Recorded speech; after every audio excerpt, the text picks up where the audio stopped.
Welcome into Crown Corner, the official podcast of Charlotte FC. Will Pelagic, Jessica Charman here with you. One done and one big one to come as Charlotte FC gets ready for its home opener against the LA Galaxy Saturday night, Bank of America Stadium, 7:30. We will have coverage specially on this week on Mix 107.9 because of other broadcast conflicts. Plenty on that. We're going to talk to Cobi Jones, former LA Galaxy player and MLS legend. We'll do the supporter section as well with our friend Matt from Southbound Crown. We're also going to do some interesting things. McKinze Gaines, Charlotte FC's forward. But Jess, as we look to rewind to what we saw on Saturday night in DC, I think we saw a much better team in Charlotte FC than I think we were hoping for from what we saw out of Charleston. 100% Will. I feel really encouraged. It was one of those matches that just deflates you a little bit in your heart while it's going on because it just seems like everything is stacked up against you. But so proud of the players, so proud of the fans, really encouraged, like you say. And what a drastic difference from the side we saw in Charleston versus the side that came out in DC United. And this weekend, we can only expect more of the same improvements. It was very difficult, I think, for a lot of people to kind of figure out what it was going to look like. The struggles at the back were something that I feel like a lot of people brought up at the beginning of the campaign, but I also feel like they were able to handle themselves very adeptly with three center backs and some great play from Christian Kalina to basically make sure that a lot of those link ups can happen. Definitely. And what I mentioned on the broadcast that I was impressed with was there was a little bit more diversity with the play out the back. Yes, they stuck to the style. They were definitely good in possession. They wanted to find those passes into the midfield, find gaps of spaces. But when it called upon, they also went direct, and it caused some challenges from the high line of DC United. So what encouraged me about that moment was it was clear that the players have an understanding of adapting for the opposition and finding those gaps that they can exploit. DC United are a world-class club. They were the first team that brought in for MLS. Charlotte FC, obviously the latest team. If you looked at the way that game played out, though, Jess, you wouldn't have been able to tell who was the expansion team and who was the MLS original. It seemed like when DC had possession, they were, I would say, frantic with the ball. Charlotte was very composed, and I also feel like we saw a much different temperature to the proceedings than we did in those three preseason matches. I think there was a different level of energy and belief in the Charlotte FC players. They really took the game to DC United. They didn't go in there feeling like an underdog, which was really important. They had a positive mental attitude. We saw that Charlotte FC had more possession than DC United. And not only did they have more possession, they utilized it effectively. They were like taking more shots on goal than we've seen throughout the season. 11 shots, 5 of them on target. Makes you think maybe something they'll be working on in practice is being slightly more clinical in front of goal. We saw a post that we would like to see in the back of the net, but I thought the physicality was fantastic as well. It was chippy choppy, and they didn't play scared. They played like they believed that they could get into this one, Will. You mentioned that there were close calls. You mentioned that there were times where it felt like they were very much adding to the run of play. I do feel like, though, when you hear our highlight montage, you feel like there were a lot of moments where you felt like Charlotte could control the match. If you missed anything from our broadcast on Saturday, here's a snippet from what we had to hear and what you guys heard on Sports Radio FNZ and the Charlotte FC Radio Network.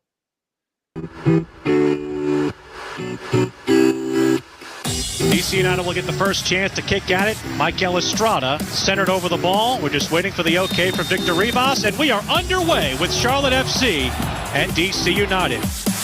Punched by Kalina, and he gets a save there right away.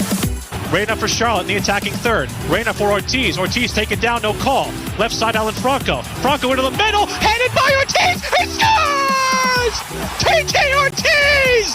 And Charlotte FC has countered first with a goal in the 19th minute. And TT Ortiz kisses the club badge. He scored the first goal in history. Victor Rivas walking back from the VAR, and it is no goal. The first ever goal in Charlotte FC history has been waved off. Griffin Yao has it for DC. Yao into the 18. Yao with a left foot, headed down by Bronico, and an appeal for handball and a penalty. Does the opener come in the 37th minute? Right foot, Michael Estrada approaches, stops, kicks, score. Nahiaman headed down by Mora, a giveaway. Estrada, a shot, caroms, and scored. Ortiz with the players scattered around the 18-yard box, headed by Fuchs. Oh, a save by Hamid! Yao has it off the corner, kicks it back now for Gressel. Gressel into the area, punched by Kalina, and they score! It's another lucky deflection off of Kamara. Rios, left side, Reyna. Reyna 1v1 with the keeper. Reyna off the post! Off the post! This can't be real. How? Hagar with some space. Hagar, middle of the park, Armour, a shot saved by Hamid! What a rip from Adam Armour. And that's the final whistle. The first game in Charlotte FC history is a 3-0 defeat at the hands of DC United.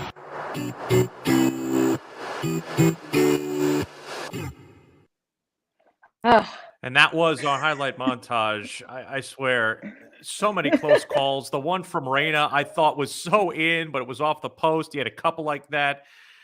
But I also feel like the chance creation is the thing that we focus on. The fact that they made some moves in the second half. Danny Rios played very well when he came on, and he's a guy who literally joined the club 24 hours prior. That's something that I feel like is a very encouraging sign for this club, Jess. Oh, definitely will. I think that it's a huge deal that we created so many chances. There was one thing that we were very vocal about at times during preseason, and it was that we hadn't created enough opportunities, or when we created opportunities, we didn't have players to finish those opportunities. That was very different on Saturday. There were a lot of opportunities created, and not just hit and hope opportunities, real quality opportunities that forced Bill Hamid, to make some fantastic saves that not every goalkeeper is stopping. It's really encouraging. And I'm feeling a little, listening back to that call, it makes you realize again, 3-0 was the scoreline on the paper, but it just doesn't feel quite right when you listen back to the montage. It was the epitome of unlucky, and that's something we see a lot in the beautiful game. But one thing Miguel Angel Ramirez said is that the team took to the second half adjustments and reversed a lot of those metrics that weren't going their way in the first half. I believe that we were able to recognize in the second half the game that we needed to play, So we were controlling much better and playing less direct as we did in the first half. So we had much more control and better quality arrivals and chances. And I tried to show them that we were doing properly what we needed to do to arrive with more control and with better quality, with more quality situations in the last third. And we were doing. So of course we need to keep working on that, and recognize the ways that we can use to reach the last third. And as I said before, the first match, the best coach and the best teacher is the competition. So the competition will tell us what we need to improve and what we are doing well. Really encouraging signs, the way that he speaks about it. You can tell he believes in his players and the way that they're coming out of halftime. The adjustments were made well. And we said the same on our broadcast about how those adjustments made a difference. They came into the second half with another level of energy. We were impressed with the style of play in the first half, but in the second half, there was just that much more fight about it, that much more drive to get into those areas. And again, it felt like they had this opportunity to get back into it. And if one or two calls had gone the other way, it could have been a whole different match. We fast forward to what this week will look like. Charlotte FC and LA Galaxy, especially this week, we want to make sure that you know on our flagship station in Charlotte, we will now be on Mix 107.9 for this week only, as WFNZ has a broadcast conflict with another broadcast, but we'll be on at 7 o'clock for a 7:30 first kick inside Bank of America Stadium. We'll also have a special show with our own Chris McLean. Mac from the Mac Attack will be at the WFNZ Doghouse from 4 until 6, broadcasting on WFNZ. And the Doghouse will be open with beers and mixed drinks, and also be on during the contest with TVs for people to watch the match. Still limited tickets available for this match. Go to charlottefootballclub.com. Also visit Ticketmaster and also the B of A box office. There will be some walk-up tickets as well, per Tepper Sports CEO Nick Kelly. He will make sure that those are held back for folks who are making that walk-up for the match. And this is a very special event for a lot of people here in Charlotte, especially when you think about a very foundational club with the LA Galaxy, and one that has a lot of people coming together. It's a moment for a player like Jalen Lindsey, who was a guy who was plucked out of Charlotte Youth Academy, went to Sporting Kansas City, basically as a part of that pipeline that Kansas City had kind of taken a lot of players from. He said that this will be a very seminal moment for him and for this club and for this city. I think growing up, soccer in Charlotte was always a big thing. Like even playing, club ball here and playing in the academy in Charlotte, it was always a big thing. And there's always, numerous amounts of player product that, came out of North Carolina and even just in Charlotte. I think it's just a city that, has grown so much. Like even before I left, for Kansas City, I would come here in the summertime when, I think it's the international Champions Cup from, when the European teams would come over at Bank of America Stadium, and, the stadium we almost filled. And that's when I kind of knew I was soccer is a big thing here in Charlotte. And I think once they, hopefully get a team and, hopefully a team in the MLS that, hopefully this type of thing on Saturday, might happen. And now that's actually going to happen. It's kind of a dream come true. You have to wonder, Will, when he was going to watch those matches and participate in the academy, this is like a wild dream come true. Never expect to have the opportunity to play in front of, 72,000 plus fans. It's incredible, really, a boyhood dream come true. And it's a real testament to the vision from David Tepper to bring this club here and to fill this venue the way that they will. Is going to be really interesting to see. I know they'll only have the full tank for the opener and potential postseason, but I'm very much looking forward to seeing what that atmosphere is going to be like. And we will have the only local call, as it will be a nationally televised contest on Fox. So, no Eric, no Tonio, no Jaime. Turn your TV sound down. Listen to us on Mix 107.9 this week, and be sure to be a part of the broadcast with us, and also on the Mix 107.9 app. One of the players we feel like will feature in the starting 11 coming up this week is McKinze Gaines. He, of course, had a fantastic opening match for Charlotte FC, had a close call 1v1 with the keeper, and we talked to him about that and more as he gets ready for Charlotte FC's home opener.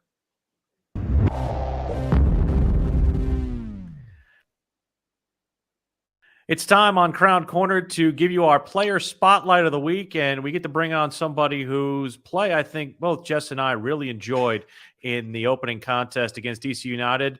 Man from Austin, Texas, McKinze Gaines. He joins us on Crown Corner here as we get ready for Charlotte and LA Galaxy. McKinze, Will, and Jess here. Thank you so much for coming on. We appreciate it, and we really enjoyed the way you played on Saturday. Yeah, thank you. First and foremost for having me, and thank you for the compliments and the kind words. It's really nice.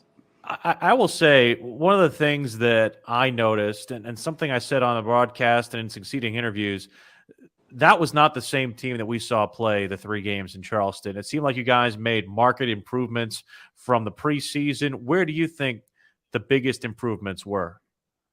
Yeah, definitely. I think that a common narrative that I've been hearing is that the team's been improving just from game to game. So it wasn't the same team that you guys saw against Charleston. It wasn't the same team that played against Columbus or Inter Miami.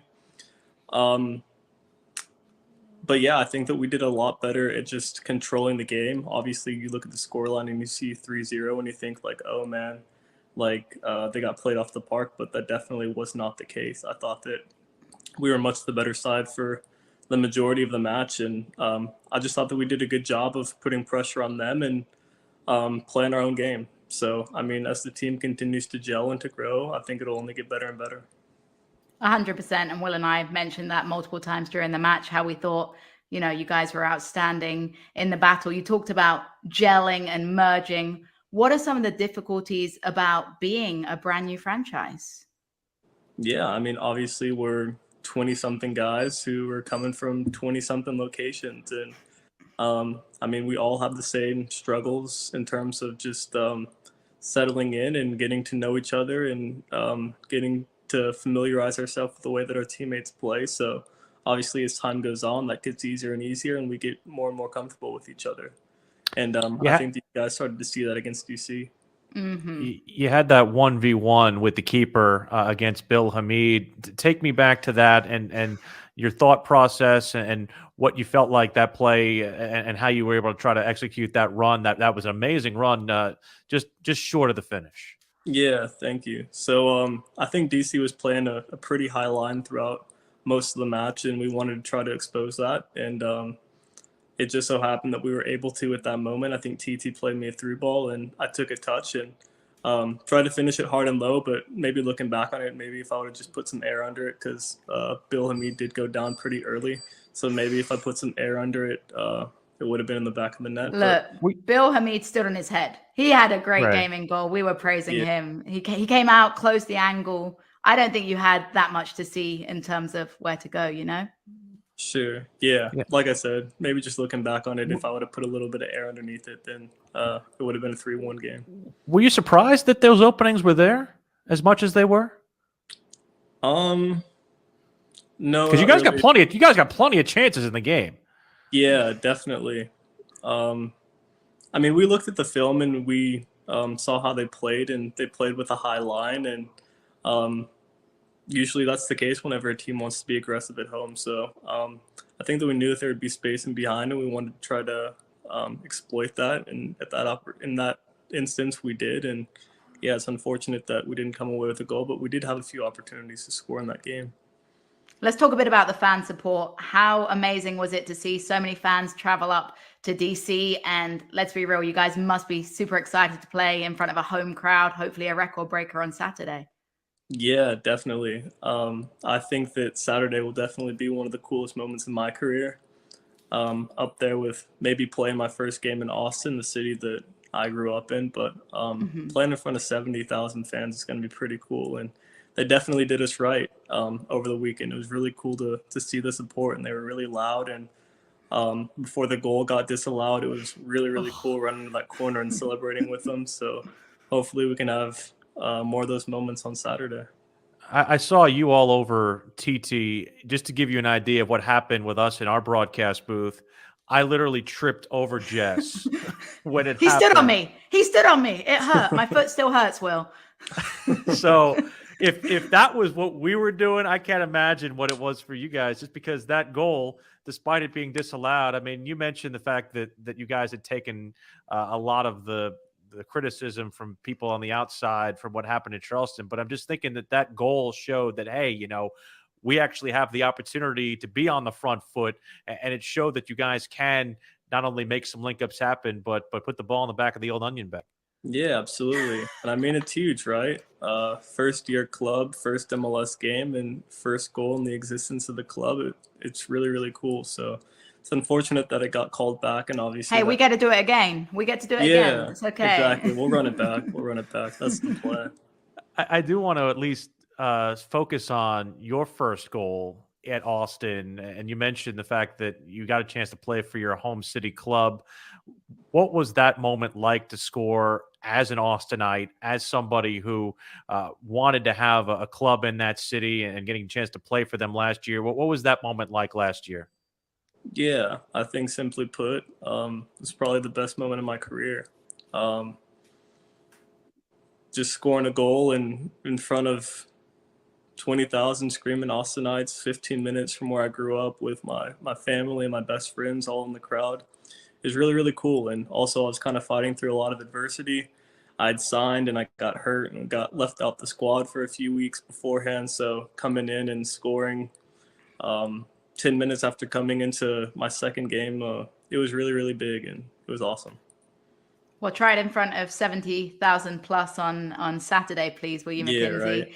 What are your personal goals for this season? What do you feel would mean that you had been successful this year? I think just to contribute the way that I can. If I can be dangerous every game and try to be an option going forward and help the team be successful and reach all of our collective goals, I think that would mean it would be a successful season for me. How have you been liking your introduction to the city of Charlotte? It's been really cool. It's kind of funny because obviously 20-something new guys, we all have to find a place to live, and we all have the same people helping us. So we're all kind of spread across the same apartment building. So you'll go out and you'll always see people from the team wherever we go. So it's team bonding. Team bonding. Yeah, exactly. But it's cool. Charlotte's a very nice city. It's a lot quieter than I thought it would be, but definitely not complaining. It ain't going to be quiet on Saturday. I can tell you right now. It's going to be a lot of fun.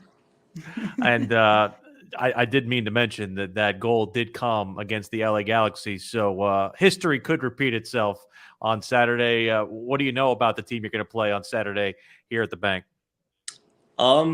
I mean, Galaxy is historically one of the biggest clubs in the MLS, right? And they always have star power every single year. So it's going to be a good test for us. And hopefully we can just keep building on what we've been doing.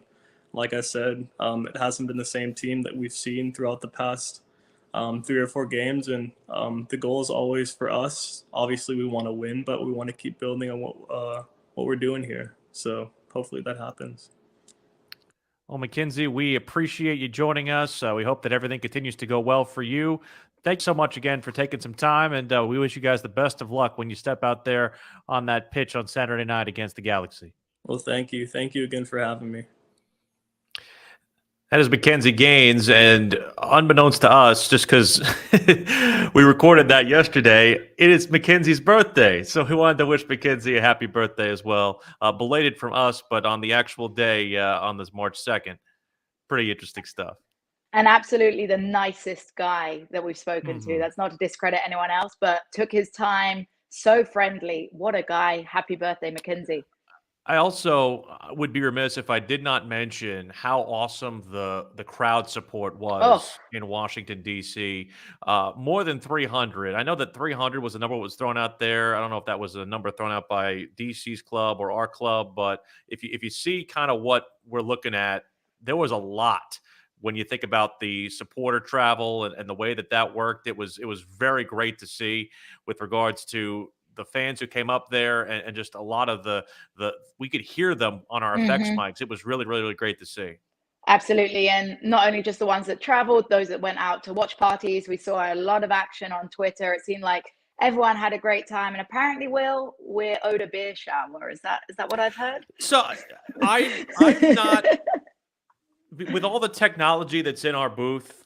I don't know if I want to do a beer shower while all that technology is hanging around, but I don't want to speak for you. If we come home and we grab 3 points on Saturday, I'm down for one post game.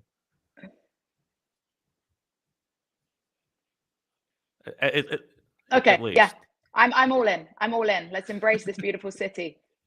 I'm ready for it as well. So let's give an opportunity to at least see what I feel like the lineup is going to look like, because we will have Karol Swiderski back for us this weekend against LA Galaxy. I think the best utilization of the talent, and again, this is without seeing how they're going to line up in training. So this is not anything that we're looking at and saying, oh, this is how they lined up. This is not anything like that. But I do feel like Miguel Angel Ramirez might go to a back four with Fuchs and Corujo as the center backs, Mora and Lindsay as the fullbacks, and then you have Franco and Bronico. He really loved Bronico, the way that he played in the middle, is because he had that stiffness to him. And then you have the two wingers, Reyna and Gaines on the outside, Ortiz slightly behind Swiderski. I think that's the best utilization of the talent, though it could be something different. They might think two strikers and bring Rios in there. I'm not sure. But I feel like that might be the best utilization of the way the talent works here for this one. Look, who knows, Will? We're broadcasters, not managers, but I agree. I think one of the things that I'm really excited to see is how Swiderski comes into the mix, how he links up with Ortiz. It takes time to build those forward partnerships. If they can get it right, from what we've seen of Ortiz in the last match and the energy he has, the skills on the ball that he has, his service, if with a poacher like Swiderski, if he can bury those opportunities when the ball comes in, we saw some great service from the dead ball, from live action. If they can get that partnership right, it could be golden, Will. I'm only curious about whether or not the link up happens to the point where I think the one that we haven't seen with Swiderski is we haven't seen him be able to create his own chances. Like that's the one thing I feel like is, I don't want to say missing because we just haven't seen it. Yeah. I'm wondering what happens when you get him out in open space, because he didn't have a lot of open space in Charleston in those 3 preseason matches. What happens when he has the ball at his feet and he has to create on his own? Definitely. And when we see the footage of his time at PAOK, we see that he's not just a target forward. He is someone that enjoys having the ball at his feet. He just has to have opportunities, and it takes time to see that. He's been training back home, at least. He's up to the run of play. He's at practice now. So, I'm very excited to see the first DP play on the weekend.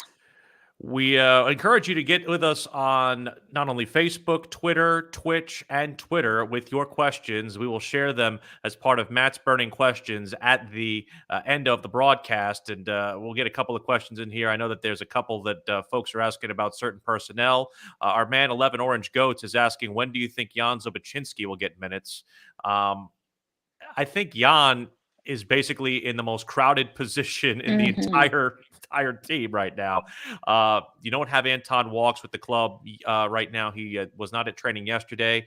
We'll see whether or not he's part of the club this weekend. But Sobachinski is just he's playing the wrong position, if you will, to try to if get he was a minutes on this winger, club. if he was a winger, we could say very soon. But I love Jan though. I think he's fantastic. He's still very young. And he is young and he's surrounded by individuals that he can learn from. So even if he's not getting minutes on the pitch right now, he's learning from the best. And that's all you can do as a young player. I'm excited to see as he grows and matures, the player that he's going to become. And I love watching him and Karol Swiderski in training together. The two of those are like trying to basically, mirror each other. And Jan looks at Karol like an idol. I don't know if left back is necessarily his best thing. I think it's a big adjustment. A fullback to a centre back is very different, particularly if you want to have more of like an attacking presence from them. So that might be a struggle.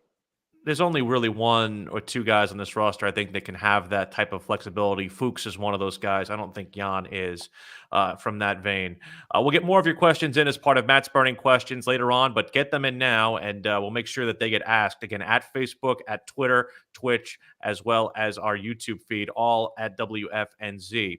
This is a real thrill for us now, an opportunity to speak with an MLS legend. He's part of the broadcast team from the LA Galaxy. Jess and I had a chance to catch up with the all-time leader in caps for the U.S. men's national team and an MLS original, Cobi Jones, here on Crown Corner.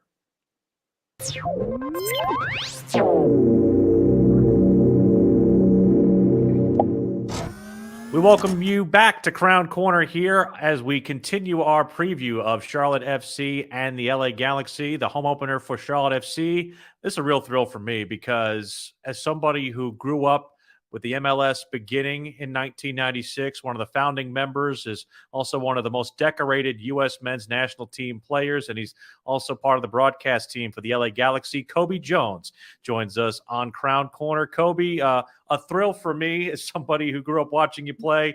Thank you so much for taking some time and joining us on Crown Corner. I appreciate it. Thanks for having me here. It's always exciting to talk to people that are involved at the game at the highest levels, and hopefully I can impart some of my knowledge, in whatever I'm able to give. Absolutely, Cobi. We're so grateful to have you. We got our first look at the Galaxy this weekend. Will and I were both nerding out and studying, got the 1-0 last-minute victory. How do you feel about that? I think it's fantastic.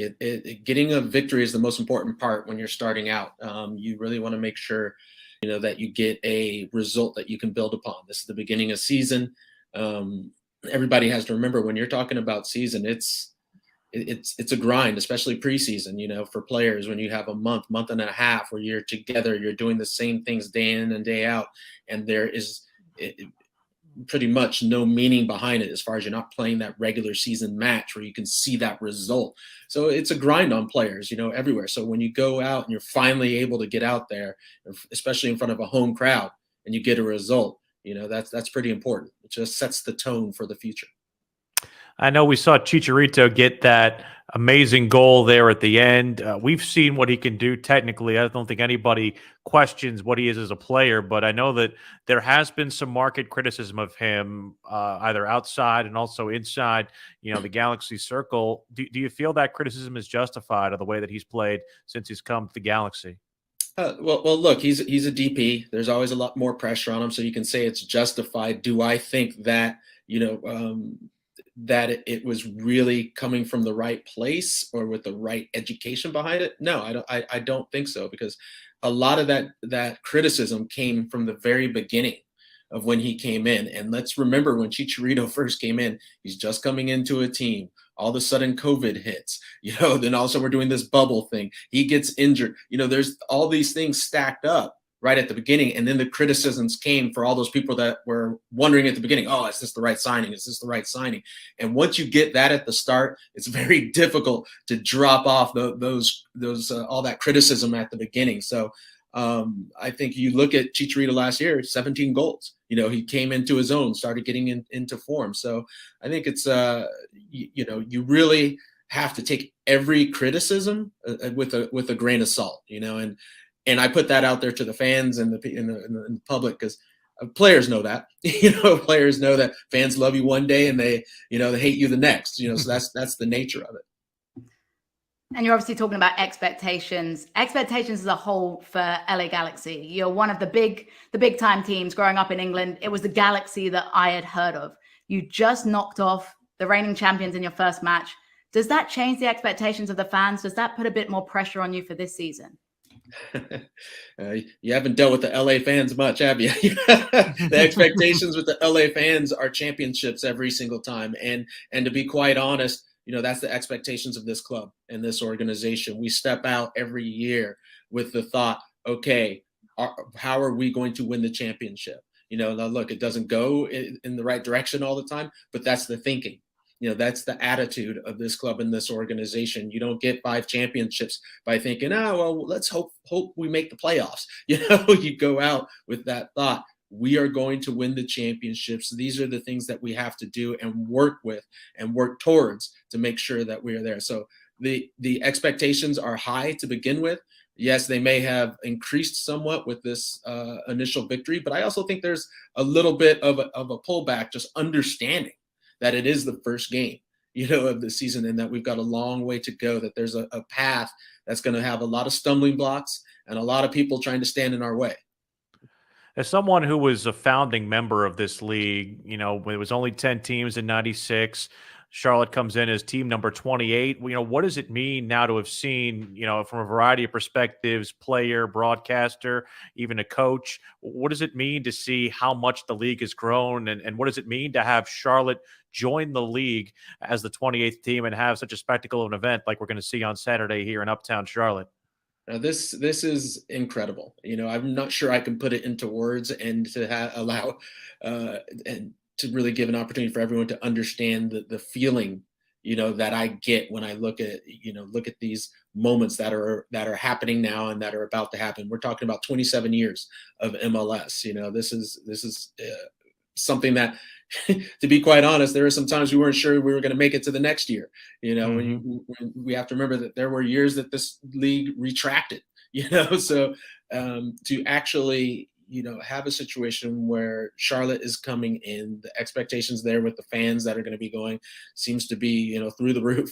I've had time with the US team, playing out in that area. So to just see that the fan base has grown to a whole nother level, and that support has come, out in droves. This is, it's amazing. Like I said, it's hard to put into words, but there's an excitement, about it. There's a certain energy, that when we see this, with every year as this increase starts to happen, that you're just like alive with this electricity, just going, wow, this league has, what they say, we've come a long way, baby. That's it. We've come a very long way. Without a doubt. And I feel like the respect nationwide, is growing for the sport and even across the world. Switch your mindset for a little bit. You're always prepping, you're thinking about things from a Galaxy perspective. If you're Charlotte FC, what do they need to do to have a chance in this match? No chance whatsoever. Okay, there's my little Homer spiel right there.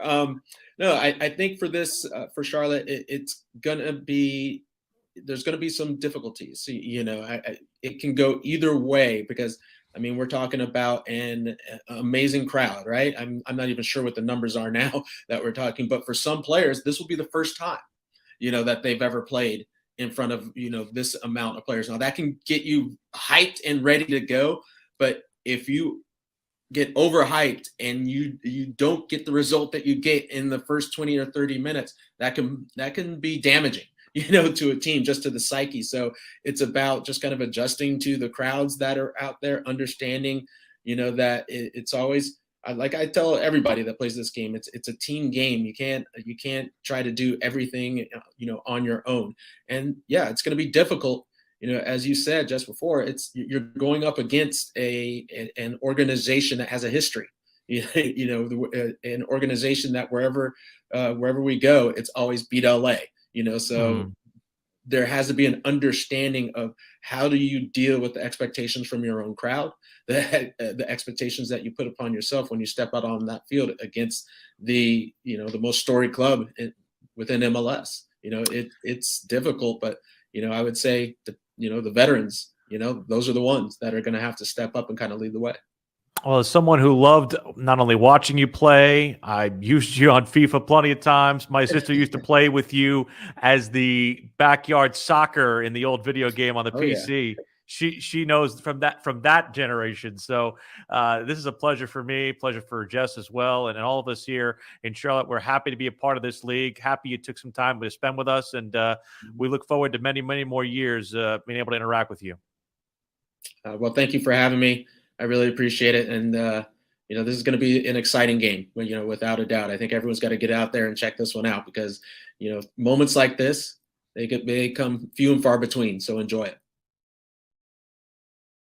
I'm telling you, man, that's a that's a okay, dude Will, who. How nervous were you, Will? How much was your heart beating? Oh, stop it! As Now, Cobi Jones popped up. Stop Let's it. be Okay. honest.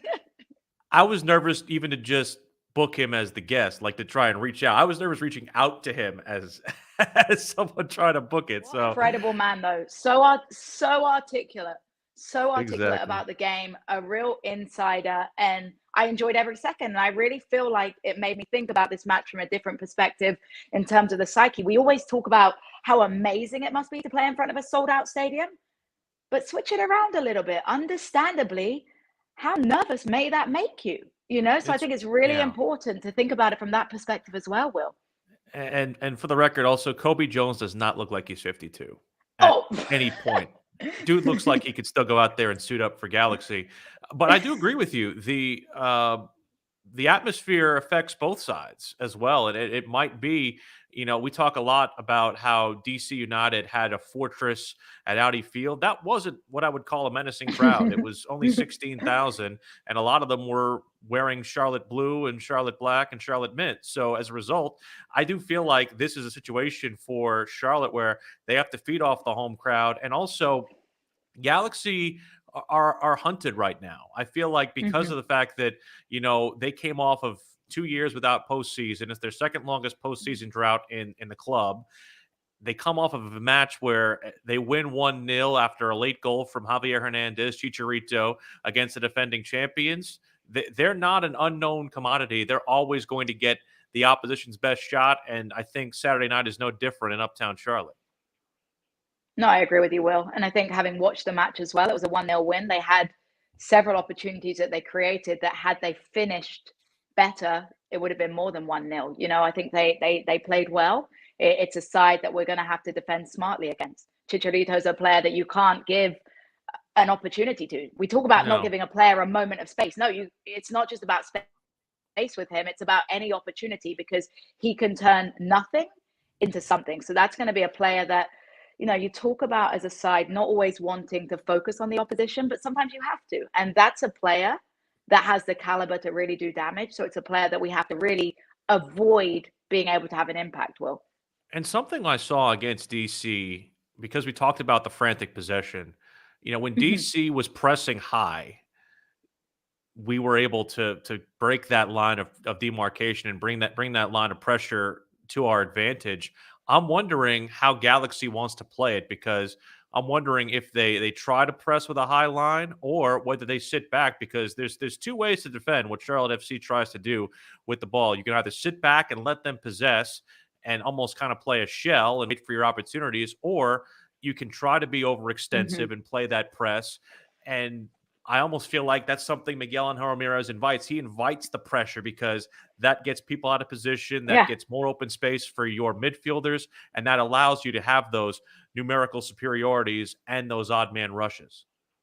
And when I think back, we saw a little bit of both from DC, right? We made a comment how in the first part of the match, they were allowing Charlotte FC more time with the ball. They were only pressing when they got towards the halfway line. They had a lower line of confrontation. That switched in the second half.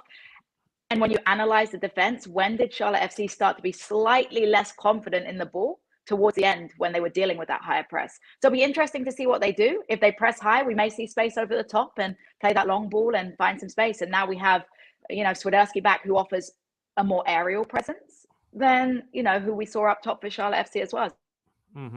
It should be interesting. Really interesting. Go ahead, to Jess. see how the Galaxy come. We have plenty, of course, to bring you here on Crown Corner. We have an opportunity earlier to talk with a real great friend of ours, Matt Burris from Southbound and Crown, as we every week try to give you a supporter spotlight here on Crown Corner. Here is Matt telling not only the fantastic story about Southbound and Crown, but also how you can get involved with South Carolina's Charlotte FC supporters group.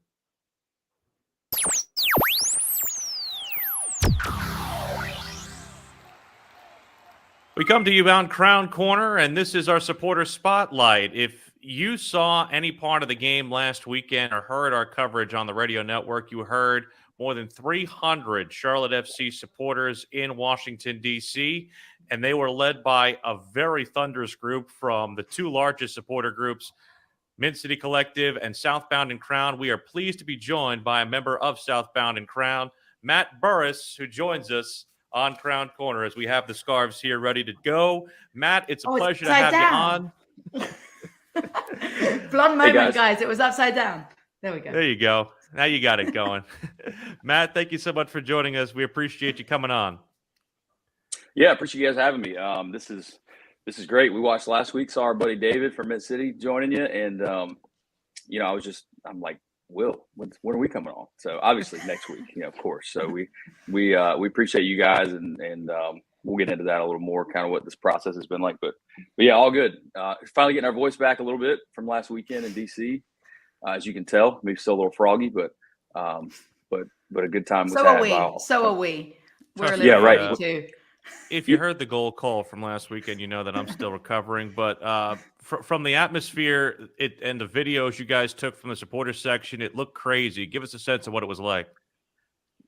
Yeah, I mean, it was definitely a whirlwind sort of weekend. I mean, everybody sort of got up there. Most folks Friday afternoon, Friday night. I know a lot of folks drove up early Saturday morning too, which was awesome. But I mean, the whole weekend was crazy. I mean, it was 2+ years of work that went into it by a lot of other people, not me for sure. I'm just sort of tagging along here, but we started this group a couple years ago, and didn't really ever seem like we would get to the point where we were actually at a match, waving flags and singing songs, but we did. We made it, and we had a great time. The folks in DC were very cool to us, very nice. The team obviously helped us along the way, and it was amazing, man. It was tough to describe. There's some pretty surreal moments there. And I think when Will and I could hear on the broadcast, we could hear in the background, songs that we recognized. It was truly, like, it made you feel something in your stomach, you know? How do you follow that up on Saturday? What are the plans? How excited are you to get? I think it's over 72,000 now sold. How excited are you to be part of that mix? Yeah, that's last week was really just a taste. I mean, we had so many people texting us and coming, messaging us on social saying, "Oh my gosh, we can hear you guys loud and clear on TV," and kind of a goosebump moment there for sure. But this week is going to be, another level. I mean, these guys are actively the Supporters Council. Shout out to our own president, Michael Gallimore, who's really kind of taken a leadership role there, and along with David and Mid City and these other guys are on the council. They have worked tirelessly. Work. This is not like these guys have full-time jobs. They're not getting paid. This is just really a cliche, but labor of love for them because this week is going to be, we've got stuff planned every day. And actually I was just messaging Will right before. So the team should be sending something. By the time this airs, it'll be out, but rehearsal tomorrow night, another rehearsal, not just for supporters, for everyone's welcome. We're going to kind of do the march again and get up to the stadium and sing some songs and chants. The songs you talked about, Jess, were, those are all written by supporters of Charlotte FC. There were nothing so talented. was ripped off. Our own Chris Church is a musician, sort of has been all his life and by trade, and he stepped in there, and again, everybody's just kind of pulled their own weight, and we've really from the ground up kind of got this thing going. I was hoping you were going to shout out our good friend Churchy. He is the chant director for the entire supporters section and the supporters council, and really love the work that he's done and love the work that you guys are doing at Southbound and Crown, a group that's mostly based in South Carolina, although outposts are happening all across both states. And we also love to try and focus on the charitable outfits that you guys are a part of. Founded by three people, Michael Gallimore, yourself, and Brenton McCaskill. Brenton no longer with us, unfortunately, and that's part of the reason that your charitable organization means so much to the community. And give us a sense of what you guys are doing to commemorate Brenton's memory. Yeah, so the short version of the story is Michael, Brenton, and I are all Tottenham supporters. We appreciate your condolences in advance. Which I know you can relate to, Will. So, we all met through a South Carolina Spurs group that we have based out of Columbia and all over the state of South Carolina. We all live in the York County area. I live in Lake Wiley, Brett Clover, and Rock Hill, and Michael's in Rock Hill. So we would get together on early Saturday mornings or Sunday mornings or whenever and watch Spurs matches. And there was one a few years ago, right about the time that the team was Charlotte. It was really all but confirmed at this point that we were going to get the bid and things were going to come together. I think we were really just there was the team launch. We had some brief conversations, maybe over a couple of pints, probably commiserating another Tottenham late loss, and that happens. It's been known to happen once or twice, and we talked about hey, what are we doing for this Charlotte thing? You guys gonna get tickets? Yeah, we're gonna go. We're gonna get tickets. Yeah, it's our team, man. Sure. We're all from the area originally. I grew up going to Hornets games and Panthers games, and so we got to do something. And Michael, full credit to Michael. As soon as the name of the team was announced, he landed on Southbound and Crown. Of course, we're all just Kenny Powers. There's our role models. Shout out Danny McBride. We've been trying to reach your agent. We haven't heard back yet, but thank you in advance for getting back to us. But there you go. That's right. Please don't sue us. But we decided to launch this group. So, we didn't really know what we were doing originally. We decided we wanted to get together and have some fun and we had such a great experience with South Carolina Spurs, and we had a lot of that core leadership that came over with us. And, tragically, Brenton and his partner Heidi were a victim of a home invasion. Not a couple months after we really started getting all this off the ground, and Brenton valiantly defended her and her kids and their home, and was unfortunately, was shot and killed. That was a couple years ago. Now it doesn't seem like it, but it was, and but we carried on. So through that, our mission throughout this entire deal was always to give back in a way. But man, when that happened with Brenton, it really just gave us some real focus on how to do that. And Brenton did not have kids, but he volunteered his time. He coached youth sports, coached basketball, and different sports. And so we sort of tried to come up with a mission that would honor that. We got with his family, and of course Heidi's a board member, is a huge part of our group too. And we started the Because of Brenton Hero Fund, we called it. And initially it was a GoFundMe that was shared all around the world. We had donations from dozens of countries come in, and all the way, a lot from England. Tottenham was very involved in that. They helped us a lot there. And then, so we started that fund, and we've actually partnered with, really step one of it, we partnered with the Rock Hill Parks and Rec Department. And what we're doing is we're covering the cost of registration fees and even equipment for some kids that want to play youth sports, but maybe just don't have the means to do it. So we've partnered with them. We've basically got a form we send them, and they send us when there's a need, there's a request, and then we fill it. We pay the money. So we plan to expand that into other areas too. We've had conversations with Clover folks and even all the way down into Columbia and Charleston, where we have groups of people. So looking forward to carrying that on to honor Brenton's legacy and put our own stamp on turn a negative into a positive, really. You can follow those guys from Southbound and Crown on Twitter at Southbound Crown, and also online as well. You can have their memberships there. Plenty of stuff getting ready for this weekend, Matt. We appreciate you, and certainly look forward to seeing you guys this weekend as you march toward the stadium and bring us some noise for that home opener. Yeah, thanks, Will. Again, I'd be remiss if I didn't mention you guys. Will, you've been around since day one with us, and we were probably more excited than you to see you end up kind of with the gig that you wanted here on the radio. And Jess, you've plugged right into the group too. So we look forward to meeting you in person and enjoying this ride together. There will be noise. I can assure you that there will be noise.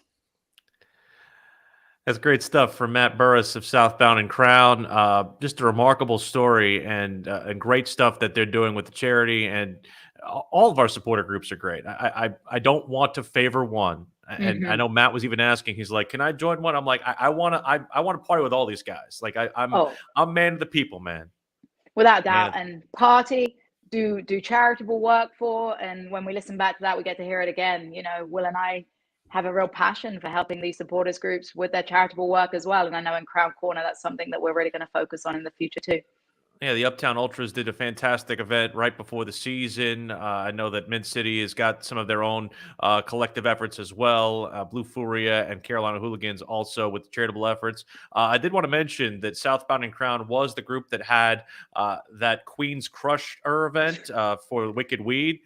So that was really cool. That beer is going to be available at the stadium. And also coming up on Friday night, Mint City is doing a real cool event. They're launching a beer at Lenny Boy Brewing. 5:30 is the start time on that one. So be sure to get out there to Lenny Boy on Friday night. I'm seeing a common thread. Yes, I'm seeing a common thread with the Charlotte FC beers here, Will. Seeing a common theme. What's wrong with that? More beer is okay. Beer is okay. For the beer showers. Yes, absolutely. It's time to bring in the mustachioed maven himself, Matt Hogan, who is going to give us Matt's burning questions for this edition of Crown Corner. We have some listener comments for you, Matt. What do we have? Well, first of all, I just want to say I just now noticed that in that last video, both of you held your scarves upside down, and I just I thought it was just really Jess difficult. first, but on a second viewing, I noticed it was also our very own Will. It's right side up. Here it is, right side up for the first time. It made me feel better. You guys get all these scarves. I'll tell you, the supporter group I will join is the first one to send me a scarf. That's all it's going to Look take. At you. So Matt Hogan will shield. Matt Hogan is shilling right now for supporter gear. It's fine. I'm a 5-star. I'm a 5-star recruit on the supporters market. So first one to get me a scarf. Right now. He's in the supporters transfer portal. Number one pick. Let's go. What do you have, Matt? I've been really impressed with the engagement today, so I really appreciate everybody for sending in their questions and comments and stuff. So I'm just going to grab a couple of those. The first one we have is kind of a repeat question from last week, but it didn't really come to be last week, so I thought it might be relevant to throw up again. So the question from Elliot Fox is, who do you think will score our first goal, hopefully this weekend? It's got to be TT again, no? I mean, as much as I want to say Swiderski, I think Swiderski is probably the easy answer. I will say maybe how about this? I will say TT will set it up on a set piece and will be headed in by Jordi Reyna. You want to talk about a guy who needs one? Jordi Reyna is a guy I feel like will get that first goal. I'm putting it out there, Jordi Reyna. You stole my idea. Well, What? I was going to go with Reina. Redemption. To the hell. Redemption was coming. I'll go with Fuchs. Christian Fuchs. Christian Fuchs will eat he's like fitting. a salmon and get the header. He's fitting. He's a fitting choice. He's definitely a fitting choice. What's next, man? Our next question is from John Roberts. Was Ruiz dealing with a knock? Was surprised to see him not get time versus DC. So I don't know if it's just because DC was a more physical team. He's training. I mean, he's out there. I mean, I'm not going to tell you he's not. So he's definitely out there with the club training. We do know that he did take a significant amount of time off after his departure at Las Palmas. So I'm not sure if it's a fitness issue or it might just be, he's still trying to get himself acclimated to this particular game model. I will say we were probably both surprised a little bit to see both Sergio Ruiz and Jordi Alcivar not in the 11 to start the contest. But I think when you saw what they did with Bronico and Franco, Jess, I feel like they just wanted a little bit more brawn out there. Yeah, without a doubt. We mentioned in the pregame show that the selections likely had a little bit to do with the physicality that we were aiming to go into this game. And that's no disrespect to the playing caliber of Ruiz or Alcivar. They're just not as physical. And then also important to mention too, I believe, and you can correct me if I'm wrong here, Sergio Ruiz expecting a baby very soon. So obviously that may also play into things in terms of selection, knowing that potentially, he may not be there on a match day if they're not expecting him there to be with his wife. Still expecting, as it were. And again, that's not something that would disqualify a player. But at the same time, I feel like it's probably hard to implement certain things with him on the off chance that he has to step away from the club. But I do feel like he's somebody who, as Charlotte FC's first signing, will definitely factor into the club this season. And then our last question comes from kind of a bunch of different things, so it might not be attributed to one person. But how confident are we that the attendance record will be broken this week? Let's go. Super confident. Yeah. Let's be honest. How many fans are coming out there? Everyone's talking about it. We know that the current record is held by a side that a lot of fans will be determined to take it away from. So I think that factors in as well. And very confident that the energy behind this side is one that will attract a lot of fans. And how many have we sold so far, Will?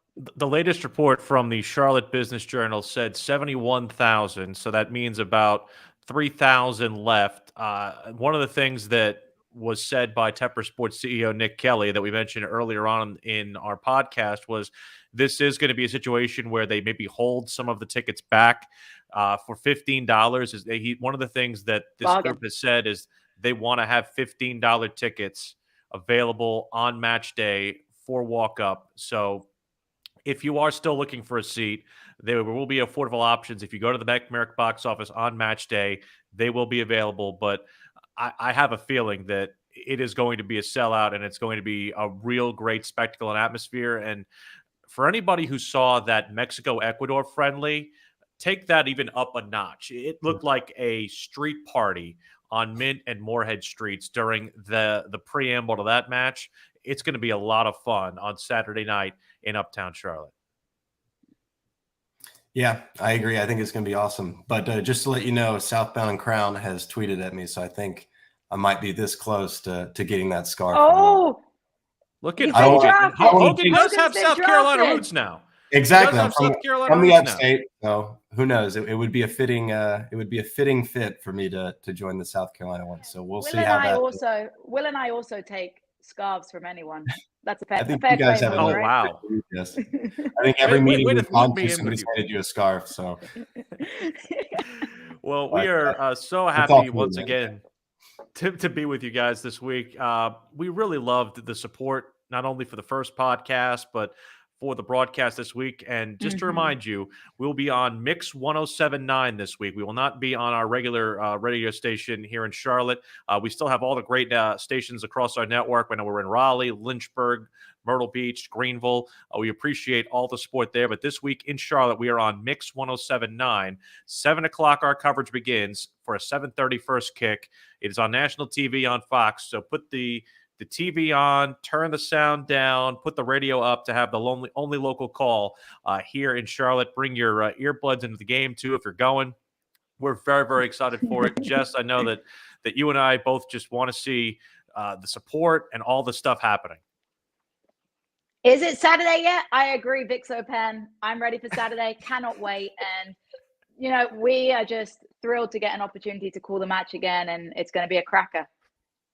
We are looking forward to it. Thank you so much for joining us here on Crown Corner. We're here every Wednesday from 10 until 11. And if you missed any part of the program, you can find it now on demand. Apple Podcasts, Spotify, Google Play, Stitcher, wherever you get your podcasts, you can find Crown Corner. Just search Crown Corner. If you have trouble, you can tweet either Jess or myself. I am on Twitter, as you can see, at Willie P Style and at Jess Talks Footy. Thank you so much for joining us. We'll talk to you on Saturday here on Charlotte FC Radio Network.